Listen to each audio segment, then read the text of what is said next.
नमस्कार दोस्तों, मैं वेद प्रकाश पांडे आप सभी के लिए एक बार फिर से जनपद मथुरा से। आप सभी जानते हैं कि इस वक्त पहलवानी को लेकर बड़ी ही कशमकश है। दिल्ली के जंतर मंतर पर पिछले जनवरी माह से कई युवा पहलवान जिन्होंने ओलंपिक स्तर पर पदक जीते हुए हैं वो धरने पर बैठे हुए हैं। और आप सभी धरने का कारण भली भांति जानते हैं। कई न्यूज़पेपर में, कई आर्टिकल्स और बहुत सारे यूट्यूब चैनलों के अलावा मीडिया में तमाम खबरें सुर्खियों में चल रही हैं।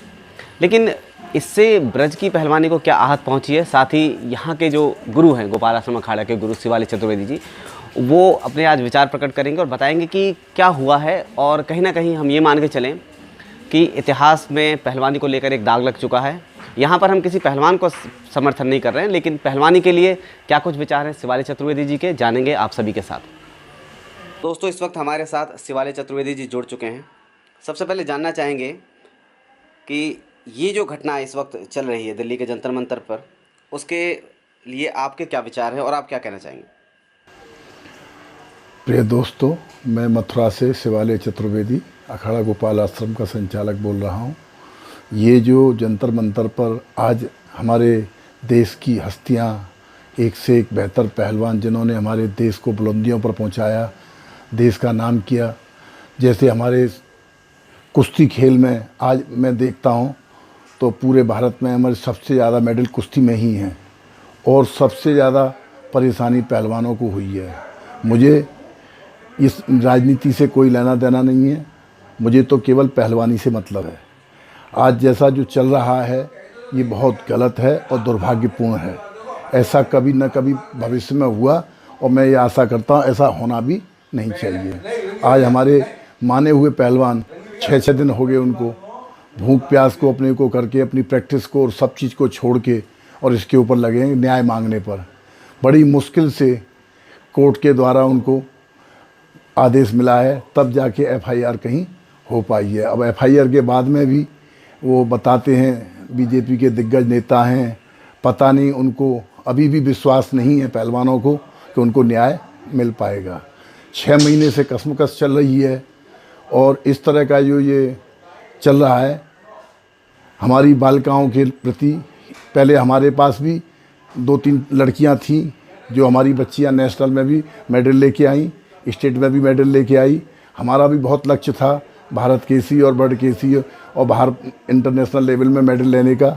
लेकिन पूर्व में 1.5 साल पहले मेरी एक शिष्या थी पूजा तोमर, जिसका हरियाणा के अंदर रोहतक के अंदर में कुछ लोगों ने, गुंडा तत्व के लोगों ने उसको मर्डर कर दिया। तब से मेरा मन बहुत आहत हुआ है, बहुत मुझे दुख हुआ है। इस पहलवानी के प्रति मैं दुखित हूँ। तभी से मेरे मन में ये आ रही है कि मैं अब पहलवानी कराऊँ लेकिन लड़कियों को न करा पाऊँ। इस तरह से मेरे पास लड़कियाँ विश्वास से आती थीं। आज मेरा मन में जो भी कोई लड़की आती है मैं उससे पहले कह देता हूँ, बेटा अपना कहीं लेडीज हॉस्टल देखो और यहाँ पर मेरे पास में इतनी व्यवस्था नहीं है। ऐसे करके अपना बहाना बना के मैं, लेकिन मेरा मन मलिन है। जो मैं स्तर लेके चला था, आज मेरी पूजा अगर होती तो आज मैं ज़रूर, मुझे पता है कि भारत केसरी होती और इंडिया के लिए मेडल दिलाया होता उसमें। लेकिन अभी मैं क्या कहूँ, ये जो अध्यक्ष जी हैं अब ये पद का अपने का इस्तीफा देने को तैयार नहीं है और खिलाड़ियों ने ये लगा रखा है कि इनको इस्तीफा होना चाहिए। अब पता नहीं क्या राज है, इसमें क्या समस्या है कि वो इस्तीफा देना नहीं चाह रहे। हो सकता है इस्तीफा देने न देने के पीछे कोई चाल हो, हम इन बातों को नहीं समझते। परंतु हमें यह, जैसे कि आपने बताया कि आप पहलवान नहीं पहलवानी का समर्थन कर रहे हैं, तो एक पहलवान के तौर पर ऐसी विषम परिस्थिति में जो अंतर्राष्ट्रीय ओलंपिक स्तर के खिलाड़ी हैं और इस वक्त धरने पर बैठे हैं, तो जो निचले स्तर के पहलवान हैं जो अपना भविष्य पहलवानी में निखारना चाह रहे हैं, उनके मनोवृत्ति पर क्या असर पड़ेगा? बहुत फर्क पड़ रहा है। छोटे खिलाड़ी ये सोच रहे हैं, जब बड़े बड़े खिलाड़ियों की जो इतना नाम किया जिन्होंने, उनके साथ में ऐसा हादसा हो सकता है तो हम लोगों को तो किसी प्रकार में गिना ही नहीं जाएगा। बहुत उनके मतलब मानसिक दबाव है, उनके पेरेंट्सों के ऊपर भी बहुत बड़ा दबाव है। अभी पेरेंट्स सभी ये सोच रहे हैं कि क्या करें, हम बच्चे को पहलवानी में डाल पाएँ, नहीं डाल पाएँ। आज हमें इस लगे अगर इस तरह से ही चलता रहा तो हमारी पहलवानी पे बहुत फ़र्क पड़ेगा। जो आने वाले हमारे देश के भविष्य हैं वो हो सकता है कुश्ती से पलायन कर जाएं, क्योंकि आज बड़ी विषम परिस्थिति है। पहलवान आज बहुत बुरे दौर से गुजर रहा है।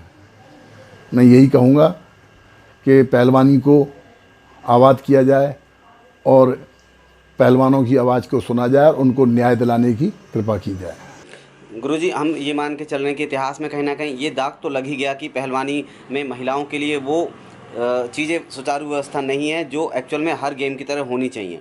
आपके यहाँ भी अखाड़े पर महिलाएं जो है प्रैक्टिस के लिए आती होंगी, लेकिन अब क्या मनोधारणा बनी हुई है? अभी तो मेरी धारणा ये है कि बस केवल जेंट्सों को मैं प्रैक्टिस करा रहा हूँ, लेडीज़ के लिए मैं हाथ जोड़ देता हूँ, बाकी और मेरे पास में दूसरी रास्ता नहीं है, क्योंकि मेरे पास लेडीज़ हॉस्टल तो है नहीं। अब लेडीज़ बेचारी आती हैं, अब कभी 2 लेडीज आ गई, कभी 1 आ गई, कभी 3 आ गई। अब उनकी प्रैक्टिस अगर वो 4, 5, 6, 8 हों तो उनकी प्रैक्टिस भी मैं आपसी में करा सकता हूँ, लेकिन अब जेंट्स से प्रैक्टिस कराने में भी मुझे अब डर लगने लगा है इस माहौल को देखते हुए। जो हमारे अध्यक्ष जी ने जो कृत्य किया है, अब वो सही है गलत है ये तो विचारणीय विषय है, जांच का विषय है, जांच आने पर ही मालूम पड़ेगा। लेकिन आज हमारी पहलवानी बहुत आहत हुई है।